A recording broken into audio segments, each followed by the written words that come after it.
बचपन से खाते आ रहे हैं पनीर, और पनीर एक ऐसी सब्जी है जो सभी को बहुत ज़्यादा पसंद होती है। जो लोग नॉनवेज खाते हैं ना, वो भी इस तरह से अगर पनीर बनाएंगे ना, तो उनकी नॉनवेज की भी क्रेविंग कम हो जाएगी। क्योंकि ये सब्जी जो बन के तैयार हुई थी बिल्कुल नॉनवेज स्टाइल से, एकदम स्पाइसी, एकदम ग्रेवी वाली बन के तैयार होगी। तो आज बना रहे हैं ये लाहौरी पनीर। जितना सोचा था उससे भी कहीं ज़्यादा अच्छी बन के ये तैयार हुई थी। आप भी इसे ज़रूर ट्राई कीजिएगा, और इसे बनाएंगे हम इस तरह की दोस्ती कह लीजिए या रुमाली रोटी के स्टाइल में इसे सर्व कीजिएगा। बहुत ही अच्छा लगता है खाने में, नॉनवेज वाला टेस्ट देता है ये बिल्कुल। तो चलिए बनाते हैं एकदम आसान और सिंपल सी ये पनीर की सब्जी, जो खाने में एकदम अलग होगी और आपके घर में ही रखे सारे सामान से बन जाएगी। बस आपको चाहिए पनीर। तो पनीर को आपको देखिए कुछ इस तरह से काट कर तैयार कर लेना है। कटिंग पे ध्यान दीजिएगा, क्योंकि पनीर की जो कटिंग होती है ना, वही उसका स्वाद और उसका लुक बढ़ाता है। आपने देखा होगा डिफरेंट डिफरेंट पनीर की सब्जियों में पनीर की जो कटिंग होती है वो डिफरेंट तरीके से होती है। तो एक एक इंची जितना आपको इसे थिक काटना है, और 2 इंची जितना इस तरह से लंबा लंबा काट लीजिए। कटिंग करने के बाद उसके बाद इस पे आप देगी मिर्च डाल दीजिए, 1 चम्मच सरसों का तेल और नमक डाल के अच्छे तरह से हाथों से रब करके इसे 5 मिनट के लिए मैरिनेट होने के लिए रख दीजिए। तो अच्छी तरह से आप इसे रब कीजिएगा हाथों से ही, तभी इसके एक एक पीस में अच्छा सा कलर भी आएगा और टेस्ट भी आएगा। और इतनी देर में हम क्या करेंगे, लाहौरी मसाला बना के तैयार करेंगे। इसके लिए 2 चम्मच जितना धनिया, 1 चम्मच जितना जीरा, हाफ चम्मच जितना काली मिर्च, 2 इंची जितना दालचीनी, 2 बड़ी इलायची और 4-5 लौंग ले लेना है। इन सबको अच्छे से रोस्ट कर लीजिए 1 मिनट के लिए, और फिर पैन में से निकाल के प्लेट में रख दीजिएगा। ठंडा होने के बाद हम इसका पाउडर बना लेंगे। तो जब तक मसाला ठंडा होता है उतनी देर में हमने जो मैरिनेट करके पनीर रखा था उसे यहाँ पे हम फ्राई कर लेते हैं। 3 चम्मच जितना ऑयल डाल दिया था मैंने पैन में। अच्छी तरह से ऑयल रहेगा तभी जो पनीर है अच्छी तरह से बिल्कुल लाल लाल फ्राई होगा। आप देख सकते हैं मैंने इसे किस तरह से यहाँ पे फ्राई कर ले रही हूँ। और उसके बाद अब इस तरह से साइड करके आप इसे निकाल लीजिए प्लेट में। और जो ये बचा हुआ ऑयल है पैन में, इसी में हम इसका मसाला भूनकर तैयार कर लेंगे। तो सबसे पहले हम पनीर को निकाल लेते हैं। उसके बाद अभी हम मसाले के लिए क्या करेंगे, यहाँ पे देखिए मैं कुछ धनिया के पत्ते के जो डंठल होते हैं ना, बारीक बारीक, उसे मैं यहाँ पे कट कर रही हूँ। इससे बड़ा ही अच्छा स्वाद भी आता है और खुशबू भी बहुत अच्छी आती है ग्रेवी में। तो अगर आपके पास है तो आप भी इस तरह से बारीक बारीक कट कर लीजिए। और यहाँ 2 बिग साइज का जो मैंने अनियन लिया है उसे भी मैं यहाँ पे बारीक बारीक चॉप कर रही हूँ। आप चॉपर में भी कर सकते हैं, पर मैं कटिंग कर रही हूँ क्योंकि मैं नहीं चाहती कि जो चॉपर में कटिंग करने से ना प्याज का पानी कुछ उसी में रह जाता है। तो इसीलिए मैं चॉपर में नहीं करके मैं कटिंग कर रही हूँ। तो यहाँ पे मैं इस तरह से देखिए जितनी बारीक हो सकता है उतना में बारीक इसे कट कर लेना है। उसके बाद जो पैन में ऑयल बचा हुआ था उसमें 1 चम्मच जितना बटर डाल दीजिएगा।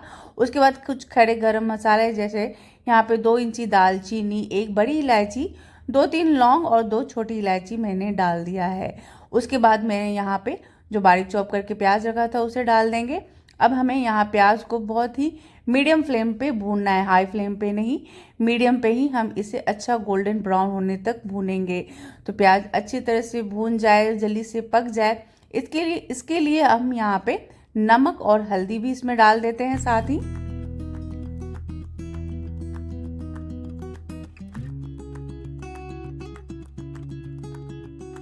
तो देखिए अच्छे से यहाँ पे बिल्कुल गोल्डन ब्राउन हो गया था प्याज। तो फिर मैंने जो धनिया के डंठल थे उसे भी इसमें डाल दिया है। इसके साथ हम डालेंगे 1 चम्मच जितना अदरक और लहसुन का पेस्ट। उसके साथ यहाँ पे हम इन दोनों को अच्छे से भून लेंगे 1 मिनट के लिए, जितना अच्छे तरह से आप इसे भून लीजिए। उसके बाद हम इसमें डालेंगे 2 से 3 चम्मच जितना एकदम गाढ़ी दही। दही खट्टी नहीं होनी चाहिए, इसे डाल देंगे। और यहाँ साथ ही कुछ पाउडर मसाले भी मैं ऐड कर रही हूँ। तो 1 चम्मच जितना देगी मिर्च, 2 चम्मच जितना धनिया का पाउडर, इन सबको डाल के यहाँ पे अब आपको कंटिन्यू चलाते रहना है, नहीं तो दही जो है वो फट जाएगी। तो अच्छे से मिक्स करना है जब तक कि दही इसमें मसाले में नहीं मिक्स हो जाती। और आप देख सकते हैं अच्छे से ऑयल निकलने लगेगा। आप देख सकते हैं इसमें से दही का डालने के बाद इसमें से ऑयल जब अच्छे से निकलने तो फिर हम इसमें टमाटर प्योरी डालेंगे। अब ये टमाटर को भी भूनना बहुत अच्छे से जरूरी है।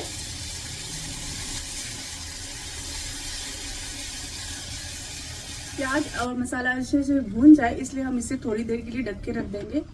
खुला रखिएगा तो इसका सारा स्मेल और सारी खुशबू निकल जाएगी। तो 5 मिनट के लिए ढक के रख देते हैं जब ताकि प्याज अच्छे से गल जाए।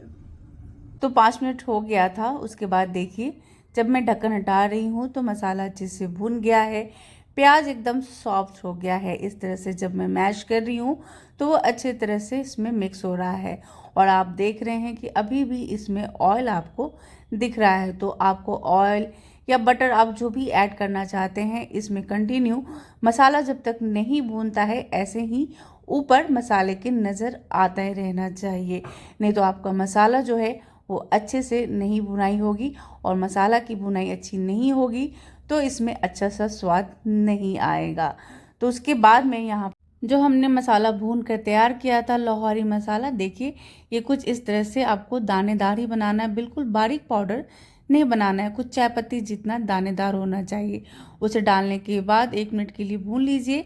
उसके बाद हम इसमें गर्म पानी डाल देंगे। तो पानी कितना डालना है ये आपके ऊपर है। अगर आप इसे चावल के साथ खा रहे हैं या रोटी के साथ खा रहे हैं उसी हिसाब से आप इसकी ग्रेवी को रख सकते हैं, गाढ़ा या पतला।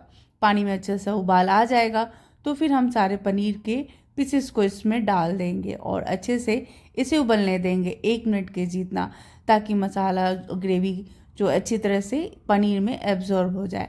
उसके बाद स्लिट करके इसमें हरी मिर्ची डाल दीजिए, लास्ट में थोड़े से कसूरी मेथी डाल दीजिए और उसके बाद क्रीम से गार्निश कर दीजिए।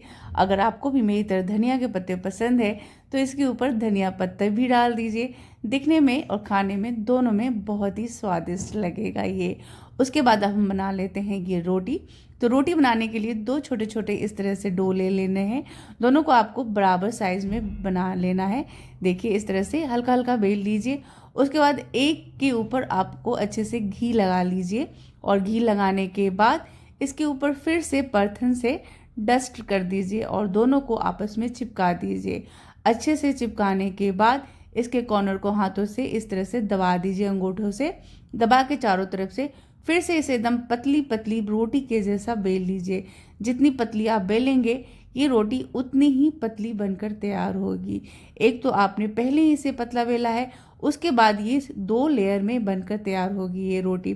तो जैसे नॉर्मल रोटी हम सेकते हैं उसी तरह इसे भी हम तवे पे सेक कर इसे तैयार कर लेंगे। तो आप यहाँ देख सकते हैं जैसे जैसे रोटी पक रही है ये आपस में जो इसके 2 लेयर हमने तैयार किए थे अलग होना अभी से ही स्टार्ट हो गया है। तो बस इस तरह से देखिए हल्का हल्का गैस पे इसे सेक लीजिए, ज़्यादा क्रिस्पी मत कीजिएगा, तभी ये रोटी बिल्कुल सॉफ्ट बनेगी। उसके बाद जब ये सिक जाएंगे तो आपको इसके दोनों लेयर को खोल लेना है और खोल लेने के बाद फिर से इसमें हम हल्का हल्का घी लगा देंगे। घी या बटर जो भी आप पसंद करते हैं इस तरह से इसके अंदर लगा दीजिए। लगाने के बाद दोनों को आपस में फिर से एक साथ मिला के इसे फोल्ड करके रख दीजिए, तभी ये सॉफ्ट बनी रहेगी। मेरी माँ अक्सर बनाया करती थी, जब भी वो नॉनवेज बनाया करती थी तो आपको ये पनीर की सब्ज़ी बिल्कुल नॉनवेज जैसा ही लगेगा और ये रोटी इसकी ग्रेवी के साथ बहुत ही टेस्टी लगती है। तो जब भी आप इस तरह से नॉनवेज की क्रेविंग होती हो तो आप ये पनीर की सब्ज़ी ज़रूर बना के देखिएगा, आपको बहुत बहुत अच्छी लगेगी। और इस तरह से आप इसके ऊपर अदरक के जूलियंस, थोड़े से क्रीम और धनिया के पत्ते के साथ गार्निश कर दीजिए। देखिए कितना टेम्पटिंग और कितना यम्मी लग रहा है। तो अगर आपको मेरी रेसिपी पसंद आई है तो प्लीज़ लाइक दे दीजिएगा। मेरे चैनल पे अभी आए हैं तो चैनल को सब्सक्राइब कर लीजिए। मैं ऐसी ही आसान और बहुत ही टेस्टी सी रेसिपी लेकर आती रहती हूँ। बेल आइकन को हिट करना मत भूलिएगा, मेरे वीडियो की नोटिफिकेशन आपको सबसे पहले मिलेगी। तो मिलती हूँ नेक्स्ट वीडियो में नेक्स्ट रेसिपी के साथ। आप कीजिए इस रेसिपी को अपने घर में बनाकर अपने फैमिली के साथ एंजॉय जरूर बनाइएगा। इस विंटर में ये टेस्टी सी रेसिपी बनानी तो बनती है। Bye bye, take care.